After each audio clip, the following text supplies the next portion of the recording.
Good evening, everyone. Welcome to April 12th, Lebanon City Council meeting. Our first order of business will be the Pledge of Allegiance. Councilwoman Messenger, lead us, please. I pledge allegiance to the flag of the United States of America and to the republic for which it stands, one nation, under God, indivisible, with liberty and justice for all. All right, next we'll move on to the roll call members. Clerk, we call the roll, please. Cade is absent. Keith Campbell. Here. Morris Jones. Here. Dick Robertson. Here. John Copeland. Here. Brent Wheat is absent tonight. And Sierra Messenger. Present. Thank you. Okay, now we'll move on to the approval of the minutes from our previous meeting. Are there any changes or edits to the minutes? We'll entertain a motion to approve the minutes. Make a motion, we approve the minutes of March 22nd. We have a motion to approve. Is there a second? Second. Motion and a second. All in favor, say aye. Aye. Those opposed? Minutes are approved. All right, before we get into our business here tonight, we have a guest tonight, Cassie Sheets, if you want to come forward. Why would I do that? Cassie Frazier, I'm sorry. Every year I do that, I'm sorry. So we do have a city proclamation tonight. So we'll be declaring April as Child Abuse Prevention Month tonight. So Cassie, if you want to say anything before I read this out loud. We just really appreciate all the support from the City of Lebanon. We were able to do our town hall meeting tonight to talk about prevention and to talk about things people can do. And you can find that on your website, on your YouTube channel. So we talked a lot about prevention, and we also talked a lot about mental health with our children. This year has been very trying, so we want to make sure we give as many resources as possible to parents and families. Thank you, Cassie. All right, so City of Lebanon proclamation, Child Abuse Prevention Month. Whereas all citizens have a legal responsibility as individuals and a moral obligation as members of a community to ensure the well-being of children, and whereas the effects of child abuse are felt by the whole communities and need to be addressed by the entire community, and whereas effective child abuse prevention programs succeed because of partnerships created among social service agencies, schools, religious and civic organizations, families, law enforcement agencies, and the business community, and whereas all citizens should become more aware of the negative effects of child abuse and its prevention within the community, and should be involved in supporting parents to raise their children in a safe, nurturing environment, and whereas the state of Indiana, through the Department of Child Services, continues to facilitate progress towards realizing the goal of protecting children and providing high-quality, uniform treatment of services for these children and their families. And whereas Lebanon City in Boone County, Indiana, continues to promote a proactive response to the problems of child abuse and neglect by supporting the efforts of such organizations as Healthy Families Boone County, Department of Child Services Children's Bureau, Community Partners for Child Safety, Sylvia's Child Advocacy Center, CASA Boone County, and Prevent Child Abuse Boone County. And whereas it is imperative that we acquire a working knowledge of the phenomenon of child abuse and neglect, and that we demonstrate support for work of both professionals and volunteers involved in providing child protection, rehabilitation, and prevention services. Now therefore be it resolved that I, Mayor Matt Gentry, Mayor of the City of Lebanon, Indiana, do hereby proclaim April 2021 as Child Abuse Prevention Month in the City of Lebanon, Boone County, Indiana, and call upon citizens, community agencies, religious organizations, medical facilities, and businesses to increase their participation in our efforts to prevent child abuse, thereby strengthening the communities in which we live, and further direct that this proclamation become part of the official city records of the City of Lebanon, Indiana. In witness thereof, I have hereunto set my hand and caused the seal of the City of Lebanon to be affixed to this 12th day of April 2021. I do have this for you, Cassie. Thank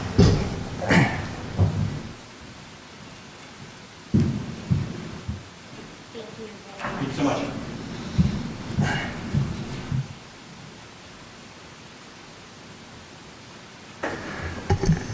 Okay, now we'll move on to old business. First item up is ordinance 2021-04, council to consideration the establishment of a park impact fee, and this is for Ben, and this ordinance is on second reading. All right, I'll just do a quick recap of our discussion at last month's meeting on the first reading.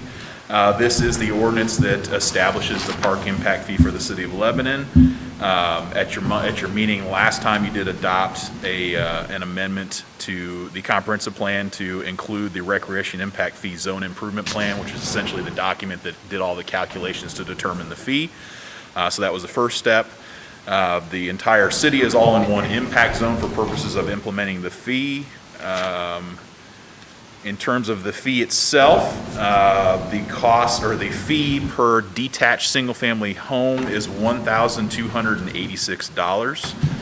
And then the cost for duplexes or condos or multifamily apartments is all $901 per unit. So, for example, if you got a 20-unit apartment building, it'd be $901 times 20 units. So that fee will be calculated at the time that a permit is applied for. This does set up the impact fee review board. It doesn't come up very often with park impact fees. It's more likely road impact fees where you'd get an appeal of a fee. This one's pretty straightforward. It's a fee per unit, so there's not much to appeal. But we are required to set up that impact fee review board as part of the establishment of any impact fee. So this establishes the requirements for that committee. And the process for appeal sets up the fund. And then in terms of the effective date, if the council chooses to adopt this ordinance tonight, there is a 6-month wait period after its passage, so it will become effective six months after tonight. And at that point, then any permit that's applied for after that date will be required to pay the park impact fee. So that's a quick rundown of the ordinance. I'd be happy to answer any questions or any that came up since last meeting. Any questions from Ben concerning ordinance 2021-04? Okay. Rob, do you mind reading the ordinance a second time for us? I know it's a long one, just the highlights. Thank you, Mayor, Council. Ordinance 2021-04, as Mr. Bontrager indicated, is imposing a park impact fee upon new development in the city of Lebanon. This city has caused to be prepared the impact fee zone improvement plan that was dated November 2020. It was updated March 17th, 2021, and Baker Tilly has reviewed it, submitted it to the Lebanon Department of Planning and Zoning, and all that's included in Exhibit A. This is set forth in several pages, as we talked about last meeting, but it's set in sections. Section 1 is the limitation on the impact fee. As Mr. Bontrager indicated, it's 5 years. Section 2 talks about the establishment of the zone. Section 3 discusses the zone improvement plan. And Section 4 talks about the impact fee. And Section 5 talks about the credit in lieu payment exemption. Section 6 discusses the impact fee due upon the issuance of the building permit. Section 7 discusses the lien rights that are pursuant to Indiana law. The receipt is set forth in Section 8. Section 9 discusses the impact review board. Again, Section 10 is the appeals. There is the establishment of a fund, that's in Section 11. Section 12 talks about the uses of the fees. Section 13 and 14 and 15 and 16 really discuss statutory requirements. And again, Section 17 discusses the effective date, as Mr. Bontrager indicated. Yep. Thank you, Rob. Ordinance is read on second reading. Any questions for Rob or discussion from council? Any public comment at this time?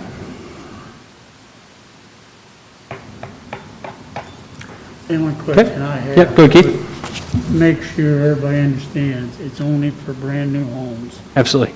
Has nothing to do with remodeling. Not remodeling, correct, just brand new, nothing there first at all, yep. And it's also not applied to businesses either, it's strictly residential properties. Right. Yep. Now, Ben, I guess the question, if we convert a single-family home into multiple units, would they pay a fee then? Or is it a... That's a good question. I would say yes. I don't know if that's specifically, but if it's creating a new unit that wasn't previously there, then yes, the new units would be required to pay. Okay, thank you. Any other questions, discussion from council? Okay. At this time then, I would entertain a motion concerning ordinance 2021-04. I'll make the motion to approve ordinance number 2021-04 for the park impact fees. We have a motion to approve. Is there a second? Second. Motion and a second. All in favor, say aye. Aye. Those opposed? That ordinance is approved. Thank you, council. All right, next up, ordinance 2021-05. Council to consider the text amendments to the Unified Development Ordinance. Ben, this is yours as well. Right, just again, give you a quick rundown. There are a series of different text amendments that we wanted to bring through kind of all at the same time here, walk through each one of those individually. And I know there's some folks from the public here that are curious about some of these, so I wanted to give a little bit of background on one of them, but walk through first. One of the most important ones that we wanted to put through this time was some changes to the central business district in terms of how parking requirements are calculated. We've had a couple of changes in uses in some of our downtown businesses. The way the parking ordinance is written, anytime there's a change of use, I'm required to review to make sure the required off-street parking is provided. And as we all know, the businesses around the square don't have off-street parking. It wasn't designed that way. So unfortunately, every time there's a change of use, they're going to have to go get a variance because they can't provide the parking. And we wanted to be able to allow some changes that used to happen without that having to take place. So essentially what we did is we put in an exemption for certain uses. If there are multifamily uses, if somebody's wanting to convert upstairs to some apartments, as long as they're doing less than 6 units, they're exempt from the off-street parking requirements. And then for commercial retail uses that would, if once we calculate their parking requirement based on the use type, if their requirement requires 20 or more spaces, they are required to provide those parking spaces. Anything that requires less than that would be exempt. So, for example, if we had a restaurant come in, we do the parking calculation, it says you're required to have 18 spaces, that's less than 20, so they're exempt from providing those. If it's a use, like we have had some people inquire about putting like a reception hall downtown, those are much more intense parking uses. So if we calculate and it says that they're required to have 80 parking spaces, they're going to have to find a way to provide those off-street parking. So we do want to exempt some of the smaller uses that we want to try to encourage in our downtown. Certainly want to see encourage investment downtown. So that's the nature of that one, is to provide a little bit more streamlined process for some of our use changes that are happening in our downtown. We want to see those investments taking place. The second one, let's see. The second one is related to definitions. We talked about this a little bit last time. I'll just go through it again real quickly. We had New Life Recovery Home about a year ago, actually probably longer than that, probably almost 2 years ago at this point. I lost a year this last year. It wasn't clear based on our definitions how we would classify that use. So we have two definitions, one for residential facility for mentally ill and one for institutional facility for the mentally ill. They're essentially the same definition, but there's no differentiation between the two. So what we essentially did is residential facilities we felt like were smaller, more residential in nature in terms of the structure. So we wanted to add something that was easy for us to be able to define those uses. So we added to that definition that says that residential facilities are defined as including less than 10 beds for mentally individuals. And then institutional uses will be anything that had 10 beds or more. So something that's more commercial oriented, like a nursing home or something like that, that's more appropriate in our commercial zoning districts. So that would be the differentiation and the definitions. And the final one is related to how we calculate parking for multifamily uses. This is something that we changed a few years ago. We did increase the parking requirements per units, and then there was an additional requirement for, let me find it, for essentially guest parking spaces. And we've probably spent about the last 6 months evaluating this and looking at some of our neighboring communities, how they calculate park requirements, and we're discovering that we're almost essentially over parking multifamily with what our requirements were. I've got a couple things that we kind of looked at in terms of how we decided what to do, and really all we're doing is we're eliminating the additional guest parking space requirement because the spaces for each unit essentially have extra space built in. So some of the things that we looked at, there's a study done about 5 years ago by the National Apartment Association, and they looked at essentially trends over a 10-year period and what was happening in terms of parking that was being provided with new multifamily developments. But I did pull out a couple of stats. One was the national average for number of spaces provided per unit for garden apartments, which is typically your typical suburban style apartment development, so not like a downtown high-rise, something more suburban oriented. And they're typically providing about 1.65 spaces per unit on average. Now, this obviously doesn't suggest how many bedrooms are in each unit, but if you look at a traditional apartment building, which would have studios, 1s and 2 bedrooms, they're averaging about 1.65 spaces per unit. Something that's a little bit more relevant to our area is they had a number for the Indy metro market, and which would include Indianapolis and all the surrounding 9 counties. And for apartments being constructed in the Indy metro market, they're averaging about 1.6 spaces per unit in terms of across the average of entire development. So just looking at theoretical development of 100 units, because it makes the math easy, what I did is I broke it down. Usually you have more studios in 1 bedroom, so I said of those 100 units, 60 of them would be studios or 1 bedrooms and 40 would be 2 bedrooms. If you look at our calculations now, it would be at about 1.84 spaces per unit, so we're higher than the average. Based on the change that we're proposing here, it would still be at 1.7 spaces per unit, so we're still above the average for the Indy metro market, which I think is a more appropriate number of parking spaces. And then we did do a comparison with some of our neighboring communities. We're kind of at the high end with our current standard. We're right in the middle with our proposed changes. There's some that are less and there's some that are more. It just depends on the community. They all calculate it differently. Some do spaces based on number of bedrooms like ours do. Some just do a standard number per every unit.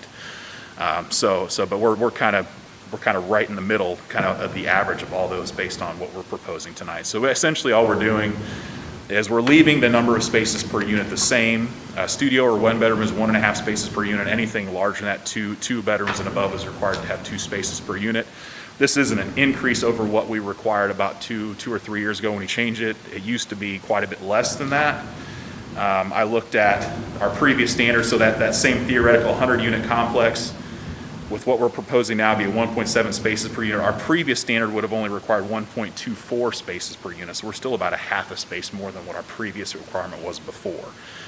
So that just kind of gives a little bit of background. Again, I said we've been working on some of these things for probably at least 6 months now, and we just accumulated enough changes that made sense for us to go through this process and do them all at the same time. But most of these we've been working on for a good 6 months. So there's a little bit of background for you on some of the philosophy and why we're making these proposed changes now, and be happy to answer any questions. Any questions for Ben from council? Can you go back over the boundaries of how far out from the central this scope is? Yeah, Our so it's central downtown. Yeah, it's based on the downtown overlay district, which is essentially the square and a half block outside that. Okay. So it really just affects everything around the square. This was a situation where, for example, the Merle Norman store, right, that moved, and they'd apply for a variance, even though they were, again, still within the district, and because we converted from a yoga studio to a cosmetics shop, right, and that was considered a change in our ordinance, Yeah. right, so, yeah. Did you have a question? Yeah, I had a question. Ben, I'm okay with basically all of it, but this one section, 7.4 here, talking about the parking standards. I still think that we need that additional space for guest parking. I see apartment buildings that, I've been in places where I've seen 2-bedroom units, 3-bedroom units where they have 2-bedroom parking. They also have their visitor parking down the street somewhere because they have no parking on the street.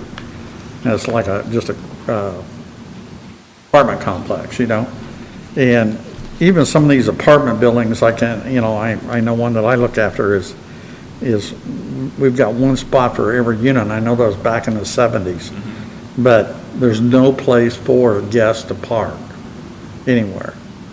And if someone is to have a guest come to their house to visit or stop at their apartment, there's no place for them to park.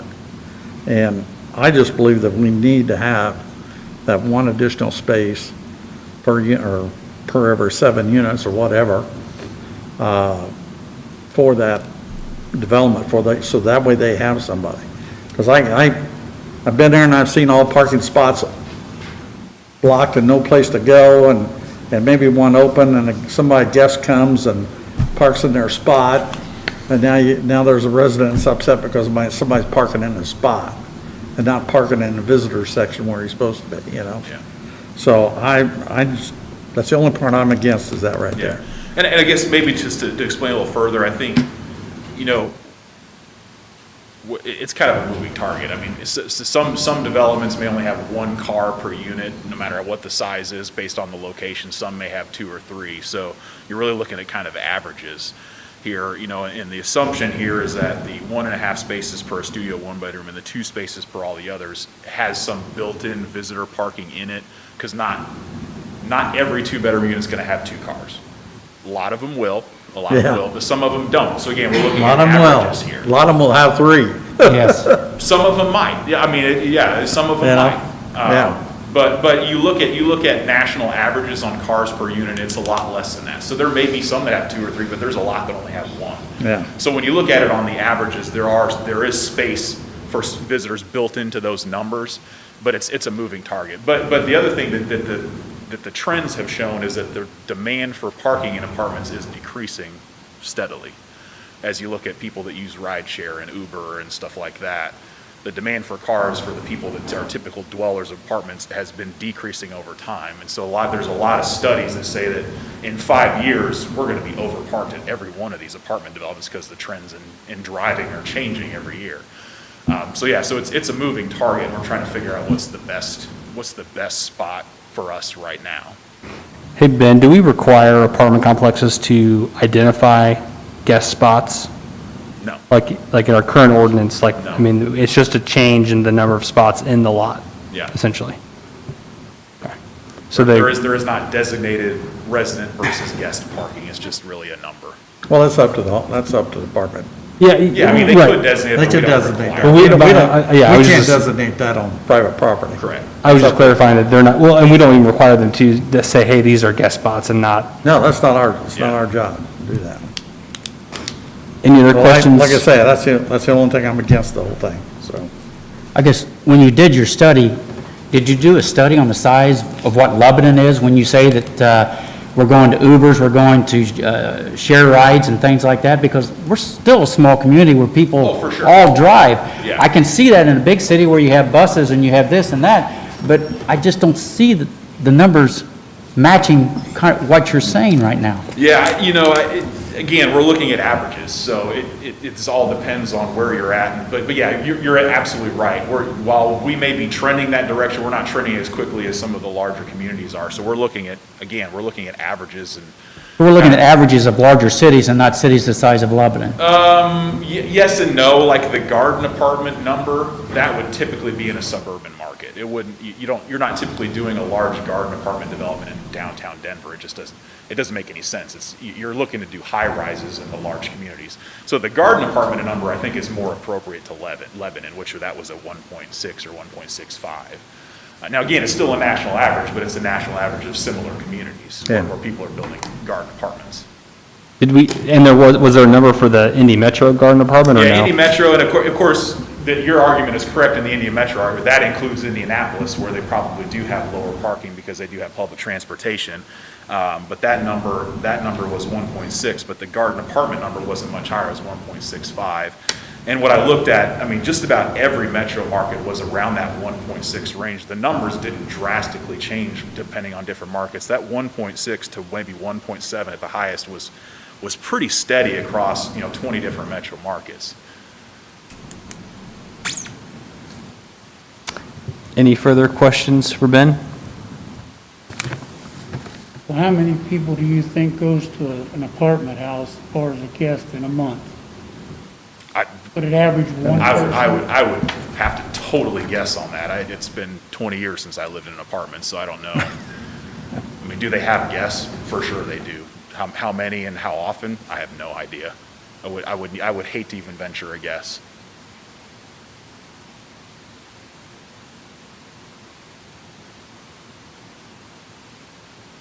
So in our scheme, it doesn't take into visitors very much? So the assumption is that there is spaces built into the count per each unit for guests. The other thing we have to consider is we're assuming that everybody that lives there is there all at the same time. That rarely ever happens. So even if there are 2 cars per unit, somebody's off at work during the day, some people may work at night, they're not always there. I mean, when we look at some of our other calculations, they assume that at the highest, it's 80% occupied with, a parking lot. So there's a lot of factors that go into that, so we can't just assume that everybody's there every day, all the time, too. So there's averages built in there that, that provide for that. Now, if the will of the council is to keep it like that, you're not gonna hurt my feelings. We're just looking to try to figure out what makes the most sense based on what we're seeing in the market and what's happening. Ben, how many, I don't know if you know this off the top of your head, how many businesses, or not businesses, multifamily use is this going to affect? Do you know? I mean, with it being such a small radius, the downtown doesn't have so a you're talking about ton. specifically the central business one? Yes, I mean, there's not, There's nothing proposed in the central business district Well, right now. and to clarify, so the ordinance, the parking requirements would That's- apply that's- citywide. Oh, that's right. Yeah. Sorry. Yeah, oh, yeah, the only is the Yeah. change of use downtown, yes. Yeah. Yep, sorry. yep, no, you're fine, just wanted to clarify. So this would be for, an infill project in downtown, same for, a traditional garden apartment that's out on the interstate or something like that. Any additional questions or comments from council? Again, tell me where the boundaries are on this.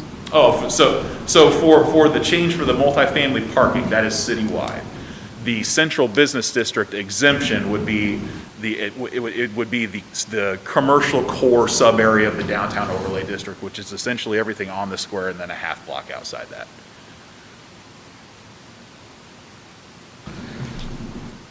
I'd like to make a motion that we amend this ordinance to remove the strikeout of the one additional space for every 7 units, that we remove that. I'll make that a motion to amend the ordinance. We have a motion to amend, is there a second? I'll second it.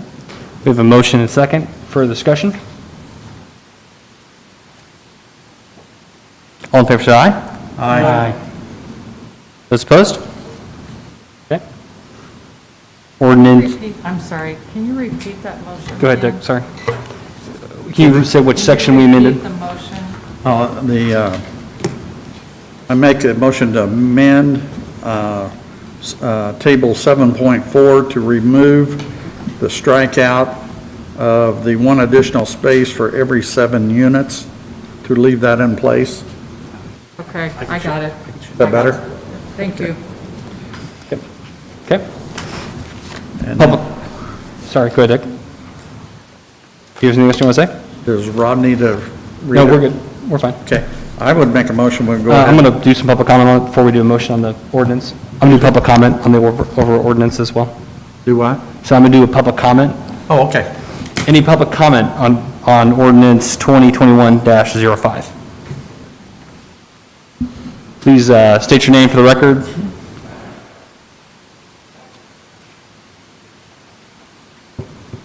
I hate to come up here and make a public comment when we've got motion on the floor. If you vote on the motion, there's no reason for me to stand here. We've already voted on the motion. We voted on the motion to amend, but we'll Yeah, still we need voted our- on the motion to amend. Okay, you voted on the motion to strike it? the motion. Yeah, to strike it. Yeah, he Okay. just was repeating the motion for Tanya to hear it. Okay. Yep. Yeah. Yeah, that was Because amended. I don't know of a city anywhere that would strike, who would take that out of their code. Nowhere. Both my wife and I worked our butts off, along with city council members Campbell, Robertson, Copeland, to get that passed a little less than 4 years ago. And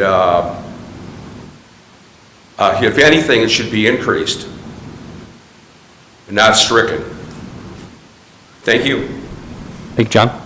Any additional public comment? Okay.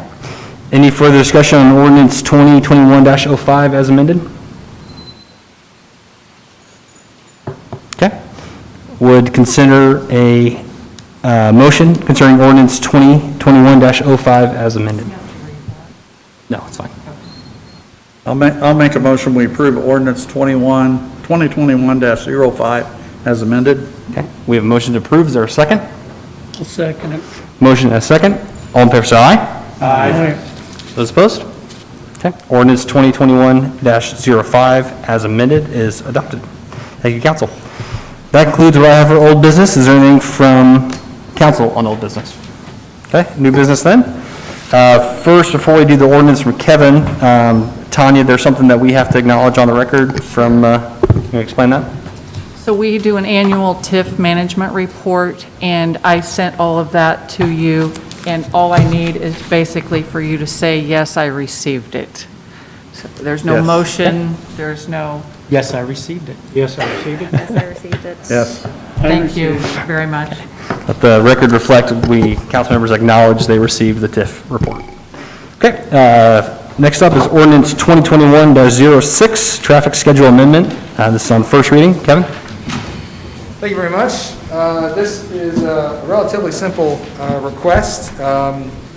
With the Sunbrook Villas neighborhood development at the,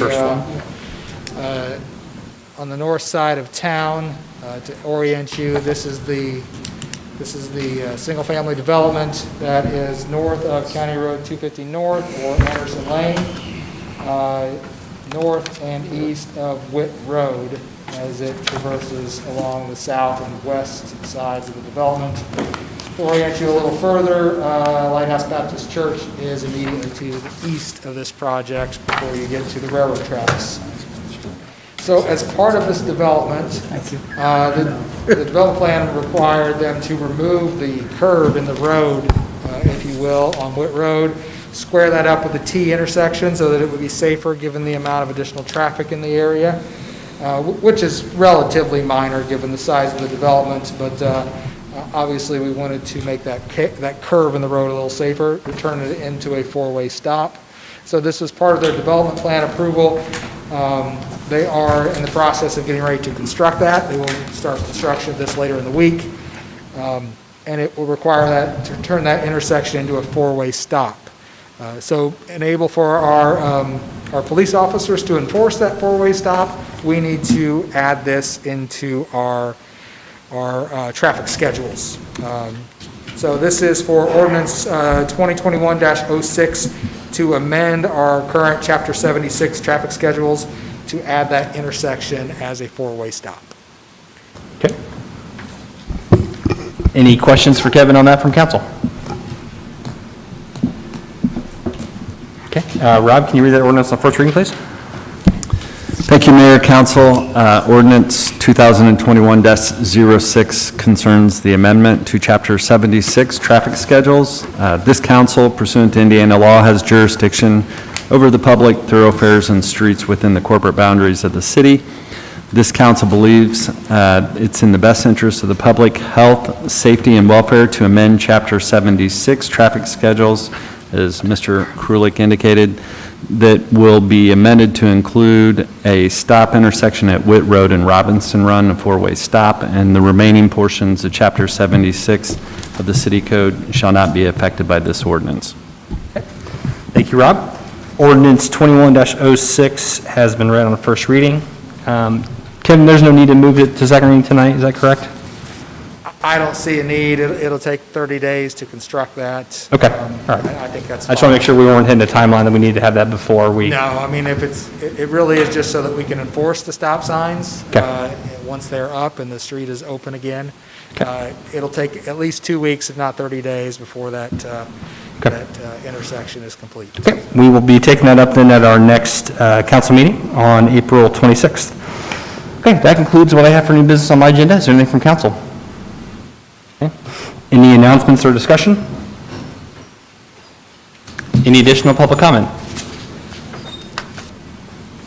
Okay, seeing none, we'll move on to the claims and entertain a motion concerning the claims. Make a motion, we pay the claims. We have a motion to pay the claims. Is there a second? Second. Motion and a second. All in favor, say aye. Aye. Those opposed? Claims are approved. And we entertain a motion to adjourn. Make a motion, we adjourn. To adjourn, is there a second? Second. Motion and a second. All in favor, say aye. Aye. Those opposed? All right, we are adjourned. Our next city council meeting will be April 26th at 7:15 PM. Thanks for watching.